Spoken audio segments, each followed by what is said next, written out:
Your WXXV News 25 forecast first. Well, it's been hot out there today and will be so throughout the afternoon. Heat and humidity have taken over the forecast. As soon as you open the door, you get that wave right in the face. You don't even have to step out. It's that type of day. But there is some good news in the forecast, and I'm hiding it in just a bit. I'll tell you what that is. That's your forecast first. WXXV News 25 at noon starts right now. Coming up on News 25 at noon, after a week of tension in Venezuela following the presidential election, the United States announces its recognition of candidate Edmundo Gonzalez as the winner. We take a look at the electoral situation. And a Highway 49 storage facility was engulfed in flames yesterday. We'll hear from Fire Chief Billy Kelly on how his crew put out the flames and the subsequent investigation. And wrongfully detained Russian prisoners return home in a historic multinational prisoner swap. A closer look is straight ahead. Your news live right now. WXXV News 25. Good afternoon, South Mississippi, and thank you for joining us for WXXV News 25 at noon. I'm Ethan Kraus. Happening now, the Gulf Coast Veterans Association is holding a town hall meeting, at Biloxi VA Medical Center. Doors opened at noon just a few moments ago. Director and staff presentations starting at 1 p.m. VA healthcare representatives will be available to answer questions and provide resources. A Moss Point man convicted of sexual battery against a minor was denied a new trial by the state Supreme Court. Jimmy David Williams was convicted of sexual assault on a then 9th grade student back in March of 2018.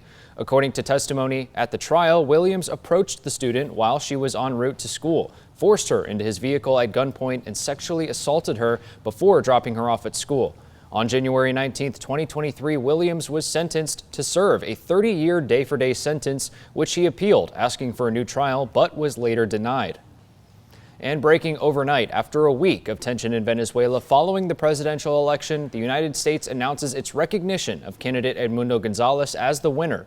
Venezuela's Electoral Council declared President Nicolas Maduro the winner of the presidential election on Monday, but hours later, the main opposition coalition said they had evidence that Edmundo Gonzalez was the true winner. Multiple governments are calling on Venezuela's National Electoral Council to share the detailed vote tallies. In previous elections, the council has shared the vote counts with the public. Maduro's response to the U.S. was, quote, "The United States needs to keep its nose out of Venezuela." And now here's meteorologist Trey Tonneson with a quick look at your weather. Yeah, Ethan, a quick look at the weather reveals what we all know and feel as soon as we open the door. It's that type of heat and humidity here in South Mississippi, and that usually happens here in the summer, but even more so today. In fact, that heat and humidity combining together so well to give us heat alerts across the area. We've got purple, excessive heat warning, and that orange shade we've seen for a few days now, heat advisories. And as both of these are in effect, we'll see not necessarily surface temperatures as scary as those temperatures that we'll see when you take into account the real field temperature. But the good news is these are easily manageable and what you can do to stay safe throughout the afternoon. I'll tell you in just a bit. Thank you, Trey. Charges of elder abuse landing one woman in the Jackson County Jail. Tamala Hammond arrested on charges of assault against an elderly person and exploitation of a vulnerable adult. It happened in a Pascagoula facility that housed 7 people who were patients. Hammond was released on her charges and then re-arrested after making contact with one of the patients. Stay with WXXV as we bring you more developments on this story. Gulfport fire crews spent the better part of a day battling flames at a Highway 49 storage complex, a fire that Gulfport fire chief says was suspicious in its origin. That fire breaking out around 4 in the morning Thursday at Safe Mini Storage, destroying nearly 15 personal storage units. Fire Chief Billy Kelly spoke to us on the latest in the investigation into the fire and how his units fought the flames. Everyone's safe, everyone's accounted for, civilians and personnel. It was just a passerby that called it in. And, we did contain the fire to those units. Yeah, we do believe the fire was intentional. As far as the origin, we don't quite know yet. If you think your unit may have been impacted by the fire, you should call Safe Mini Storage directly. The U.S. and Russia completed their largest prisoner swap since the end of the Cold War on Thursday. But as Fox News correspondent Madeline Rivera reports from Washington, the Biden administration is once again facing tough questions about the terms of the deal. The deal involved 24 people and 7 countries, but after months of negotiations, several wrongfully detained Americans are now free. One by one, Wall Street Journal reporter Evan Gershkovich, former U.S. Marine Paul Whelan, and Russian-American journalist Alsu Kermasheva stepped foot back on U.S. soil. They arrived late Thursday at Joint Base Andrews, greeted by President Biden and Vice President Kamala Harris. How does it feel to finally be home? It's not bad. That's good. Their release was part of a complex prisoner swap that involved the exchange of 16 detainees held in Russia for 8 Russians being freed from the U.S., Germany, Norway, Slovenia, and Poland. There's nothing beyond our capacity when we act together. Nothing. But for this historic deal to take place, Russia demanded Germany release a notorious Russian hitman from a Berlin prison, which complicated the negotiations. Some Republicans say Moscow got the upper hand. I'm glad we're getting Americans home, but what do you give up for it, and does it make us a safer or a dangerous or a more dangerous place? U.S. officials say no money was exchanged and no sanctions were loosened to make this happen. So the White House admits the deal involved tough calls. We're going to do everything we can to get every wrongfully detained American back home, or any American wrongfully detained or not. Several Americans are still detained in Russia, including Pennsylvania teacher Mark Fogel, who officials say they are still actively trying to bring home. In Washington, Madeline Rivera, Fox News. And before we head to break, it's time for WXXV Vote's Question of the Day. Our question today, have you had basic life support training before? Yes or no are your options. You can vote by going to our website, WXXV25.com, and clicking on the WXXV Vote link in the news drop-down menu, or just use the QR code that's up on your screen. Coming up, we take a look at the East Central Hornets, the 7th team in our 25 Teams in 25 Days series after the break.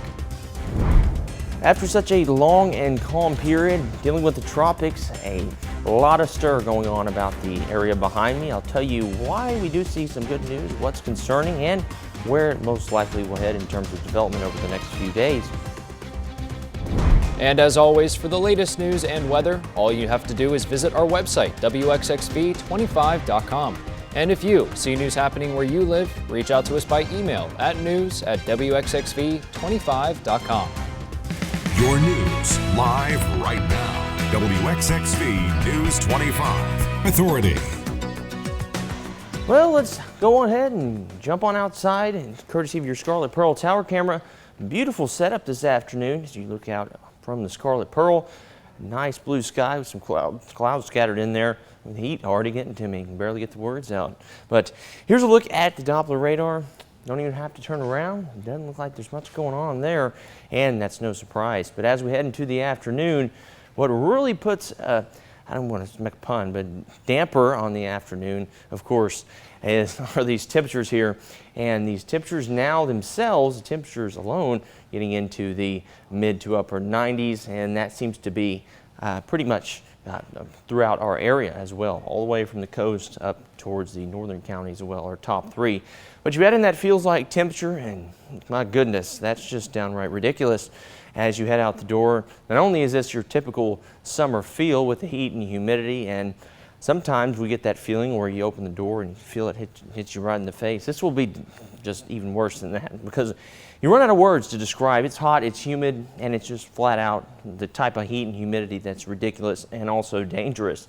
And these are the days that really want to hammer out that heat and humidity and explain it. And as we do it repeatedly over and over and over, folks say, yeah, we get it, dude. It's hot, it's humid, a little more so than usual. What's the deal with repeating that heat and humidity so much? Well, it's because of the nature of it. It looks really nice outside, and you got that blue sky, a slight breeze, but that humidity's there, and that feels like temperature's a little higher, so it sneaks up on you before you know it. Dehydration's caught up with you, and then other effects from that heat as well. So can be negated by carrying a bottle of water, staying hydrated, and then you got yourself just a beautiful summer day here in South Mississippi, as long as you take the proper hydration technique. Here's a look at your tropical satellite. Notice down on the bottom part of your screen, a little bit more so in activity, and that is because of our old friend, that's Heron Dust, sitting out over in the central part of the Atlantic there. And we actually do have this Saharan dust graphic here. Remember, this was kind of struggling with some of the data for a little while, so we took a break from it, and now it's back for you. And it says right here in the middle of your screen, remember that's dry, dusty air coming off the coast of Africa. And I've explained it pretty simply. Think about me and you. If we got a hold of a lot of dust, what's the first thing we would do? Spit it out. And as some of these disturbances that would have otherwise become tropical systems are pretty small, they spit out this dust, and it gets eventually circles around the storm and chokes it out. So it's pretty simple. Hurricanes love warm, humid, and moist air, and not able to flow up into the storm because of that dust, and it keeps things pretty calm. And all that means for us here is we see this outlook for potential tropical development over the next few days, specifically 7 days, issued by the National Hurricane Center. Remember, this is a potential for development, not necessarily a cone. It's not a cone or a track. It's just the area in which development is possible over the next few days. As for a quick look at that 7-day forecast, here's what you're looking at. Hot, humid, and Ethan, you better carry your water, my friend. Will do, Trey. Thank you. And yes, folks, please stay hydrated out there today. Stay safe. Our 7th stop on this year's 25 Teams in 25 Days tour takes us to East Central as the Hornets gear up for a season with high expectations and high hopes, led by third-year head coach Sam Huff. It's time for 25 Teams in 25 Days. Brought to you by Bienville Orthopedic Specialists. Very excited. I can't wait. Can't wait to break a face mask on some kid's face. There's having excitement for a season, and then there is the anticipation of putting the pads on and playing against another team that only a few possess, including East Central senior Cale Hollinghead. It means everything to me. It's my life. I love working out, love being out here, love hitting people. It's just fun. While Hollinghead's definition of fun may be very different than yours or mine, there is one thing that we can all agree on. High school football is an exciting time for here on the coast. East Central head football coach Sam Huff says that he knows it's not just something that he wishes was happening right now. And it's something that I know that they look forward to, and we do as coaches, because this can get repetitive out here. Yeah. But it's always something to look forward to, knowing that that's coming. Now, the Hornets finished last season 3-7. While their record last year didn't have the outcome that the team wanted it to, they now have a chip on their shoulder to prove everyone wrong. Just want to change their mindset, show them we're really a team that can dominate. Truly thankful, and just want to leave it all on the field, and we just do good this year. To reach the goals the Hornets want to as a team, it's going to take just that, a total team effort. Coach Huff says it starts with the leadership of the senior class. It started from the first day we worked out after the season was over. The commitment from the seniors is, it started then, them staying after, doing extra, doing things more than what's required of them. And that's what I'm excited to see how that pays off. I'm excited to see these young kids work out and get better, improve themselves, and get ready for the years to come. Yes, sir. Just watching them grow up like we did, and I just want it to be the best thing that, comes to them, and make sure they have a good season the rest of the time. Head coach Huff and the Hornets will open their season at home against Orange County on Friday, August 30th. The Biloxi Shuckers and Ground Zero Blues Club have announced the tickets are now available for the 2024 Grand Slam Jam. The all-day music festival will take place on Saturday, October 5th at Keesler Federal Park. Tickets begin at $65, with the festival running from noon to 10 p.m. and can be purchased online or at the Biloxi Shuckers box office. NASA's Stennis Space Center announced that longtime propulsion engineer and manager Christine Powell has been selected as deputy director of the South Mississippi Propulsion Site. Powell is the first woman to be selected as NASA Stennis Deputy Director. A native of Biloxi, Powell began her 33-year career at NASA Stennis as an intern back in 1991. She will start as Deputy Director on August 12th. Coming up after the break, Latricia Mims and Cody Breland are here to talk about the Pine Hill Social happening this Saturday in Wiggins. You won't want to miss it. Welcome back, folks. Joining me in studio this afternoon is Latricia Mims, owner of the Irish Pub, and Cody Breland, owner of Chill Sloth, to talk about tomorrow's Pine Hill Social. Now, thank you both for joining us this afternoon. We really appreciate it. Thank you. Of course, of course. So talk to me about this Pine Hill Social. What exactly is that event? What does it entail? What will be going on there? We decided to start this first Saturday event from 5 to 9 each month to kind of highlight the local businesses and what we have to offer in Wiggins. It's on Pine Avenue, our historic brick street. We're going to have a live band every month. This month is Black Velvet, and they're really excited to come. And we're going to have the Stone High Jazz Band fill in while they're taking a break. We'll have vendors, we'll have food, we'll have a lot of fun, a lot of kids games. This is a family-friendly event. Last month we had probably 100 children playing and cornhole, and we have a lot of new games for them this month. So we're really excited for this community family event, and hopefully people from outside the community will come see what Wiggins has to offer. Awesome. And so you mentioned how this is an event that will be put on every first Saturday of every month. What has allowed you all to continue putting this event on and so frequently throughout the year? So this is a fairly new event for Stone County. This will be our second one. We actually established the Pine Avenue Business Association recently, and it is a group of small businesses from Stone County that are all just focused on supporting one another and building an organization where we can all help each other, rise. Because if everyone, pretty much can tell, Wiggins is on the grow right now. So it is a happening place. There's a lot going on, and there are a lot of eyes on Stone County. So we're really trying to I guess show people what we're about and really support each other, because all the business owners in Stone County benefit when each business wins. That's awesome. And so in regards to this Saturday's event, when and where will that be taking place, and is there anywhere people can go to find out more information about it? Sure, we have an event on Facebook. It's easy to find. It's the Pine Hill Social. The event is on Pine Avenue East. It's the historic brick street. It's right off First Street. You can't miss it. We will start about 5 o'clock, the band will, but we'll start shutting down the street around 4. There's a lot of parking in the area behind the coffee shop on First Avenue, down by the park. It takes 2 minutes to walk to the street, but we're really, really excited to welcome everybody to downtown Wiggins. Awesome. Well, again, thank you both very much for joining us this afternoon. We really, really appreciate it. Thank you. Thanks for having us. Of course, of course. Don't go anywhere, folks. Trey will have another look at the forecast after the break. But first, take a look at your screens at your lunch hour traffic. You are looking at US 98 east of Beaver Dam Road.